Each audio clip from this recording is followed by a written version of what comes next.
बिस्मिल्लाहिर्रहमानिर्रहीम। अस्सलामुअलैकुम। आप देख रहे हैं मेरा इश्क पाकिस्तान यूट्यूब चैनल। अगर आप इस चैनल पर नए हैं तो इसे सब्सक्राइब कर लें और बेल आइकन पर क्लिक कर लें। मुहिब्बे वतन पाकिस्तानियों, ये वीडियो बहुत ज़्यादा इम्पॉर्टेंट है, अहम है। आपसे गुजारिश है कि इसको एंड तक ज़रूर देखें और आगे भी ज़्यादा से ज़्यादा शेयर करें। प्यारे पाकिस्तानियों, चंद अशख़ास की ज़ाती अना, लालच और ग़ुलामाना सोच की भेंट चढ़ गया हमारा प्यारा पाकिस्तान। और आपको अच्छी तरह से मालूम है कि वो चंद अशख़ास कौन हैं।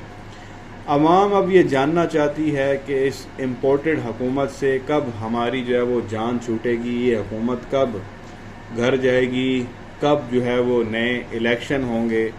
और अगर नए इलेक्शन की जो है वो डेट नहीं दी जाती, इस मौजूदा इम्पोर्टेड हुकूमत को घर नहीं भेजा जाता, तो फिर खान साहब जो है वो कब अगले लॉन्ग मार्च की जो है वो कॉल देंगे। प्यारे पाकिस्तानियों, सबसे पहले तो बात कर लेते हैं कि ये मौजूदा इम्पोर्टेड हुकूमत कब घर जाएगी। अब आप ये देखें, जो इस मौजूदा इम्पोर्टेड हुकूमत को लाने वाले हैं, या फिर आप ये कह लें जो लाने वाला शख्स है इस मौजूदा इम्पोर्टेड हुकूमत को, जो नज़र आ रहा है, जो पता चल रहा है, जो आवाज़ें सुनाई दी जा रही हैं, वो शख्स जो है इस मौजूदा इम्पोर्टेड हुकूमत को जो है वो नवंबर तक, दिसंबर तक ले के जाना चाहता है, नवंबर की तकर्री तक। आप सब बड़ी अच्छी तरह से जानते हैं कि नवंबर में एक बहुत अहम इम्पॉर्टेंट अपॉइंटमेंट होनी है।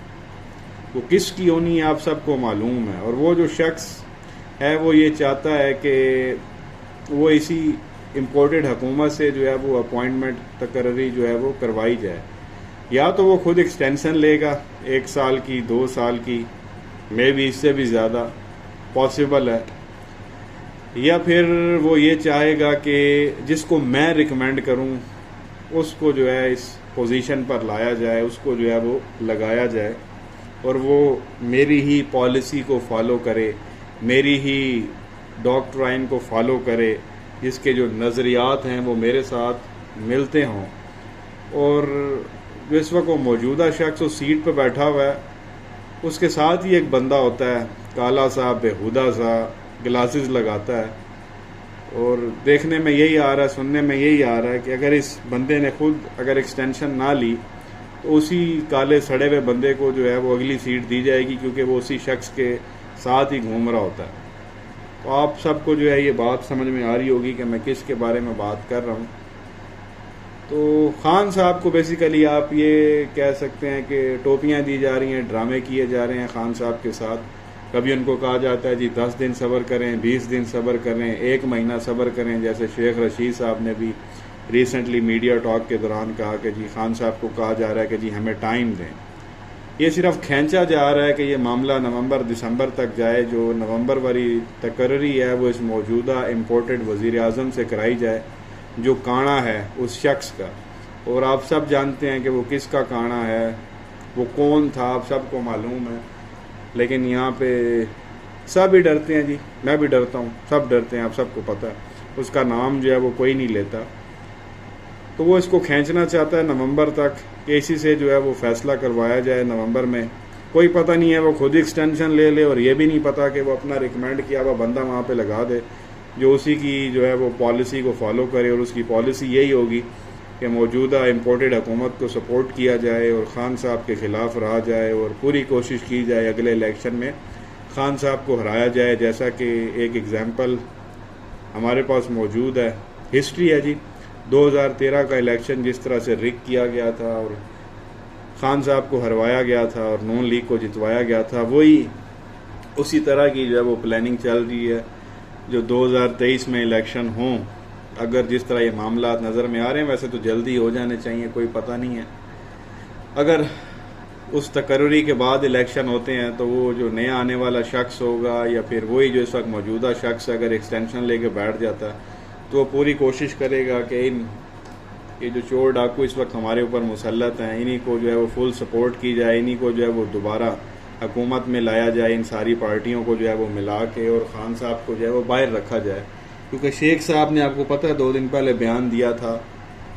शेख साहब को कहा गया था कि इमरान खान का अब कोई फ्यूचर नहीं है इस मुल्क में, उसका कोई मुस्तकबिल नहीं है। तो उसके पीछे यही जो है वो आप देख लें, अगर कड़ी से कड़ी मिलाएं तो ये चीज़ें जो है वो सामने आती हैं।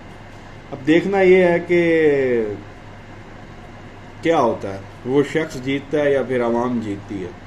अगर खान साहब कॉल दे देते हैं लॉन्ग मार्च की और आवाम निकल आती है लाखों की तादाद में, फिर तो पॉसिबल है नवंबर से पहले ही जो है वो फ्रेश इलेक्शन जो है वो कॉल हो जाएं और नया जो वज़ीर आज़म है वो तकर्री करे नवंबर के महीने में। और वो फिर ज़ाहिर है कि मेरिट पे तकर्री करेगा, अच्छे बंदे को लेके आएगा। अगर तो इसी शहबाज शरीफ से करवाई जाती है तो आपको पता है कि वो किसकी तकर्री करेगा, कोई पता नहीं एक्सटेंशन दे दे, कोई पता नहीं उसी शख्स के कहने पे उसी के किसी बंदे को लगा दे जो उसके काफ़ी क्लोज हो और वो उसी की बाद में पॉलिसी को जो है वो फॉलो करे और इम्पोर्टेड हुकूमत को जो है वो सपोर्ट करे और ख़ान साहब के ख़िलाफ़ जाए। और उसकी कड़ी एक ये भी नज़र आती है, जिस तरह अल्ताफ़ हुसैन जो है वो दोबारा एक्टिव हुआ है। आपको अच्छी तरह से पता है कि अल्ताफ़ हुसैन को अब क्यों एक्टिव किया गया। और मज़े की बात यह है कि अल्ताफ़ हुसैन जो है वो उसकी उस शख्स की तारीफ़ें कर रहा है।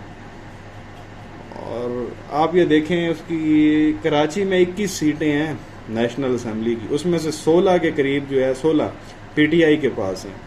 और अगर अल्ताफ़ हुसैन को एक्टिव कर दिया जाता है, दोबारा MQM को एक्टिव कर दिया जाता है, तो वो PTI के बहुत वोट तोड़ेगी और वो उससे नुकसान जो है वो PTI को होगा अल्ताफ़ हुसैन को एक्टिव करने से। तो वो कौन एक्टिव कर रहा है, क्यों कर रहा है, उसके पीछे क्या मकासद हैं, वो खुली किताब की तरह कि उसके एक्टिव होने से किसको नुकसान पहुंचना, सीधी सी बात है इमरान खान साहब को, PTI को।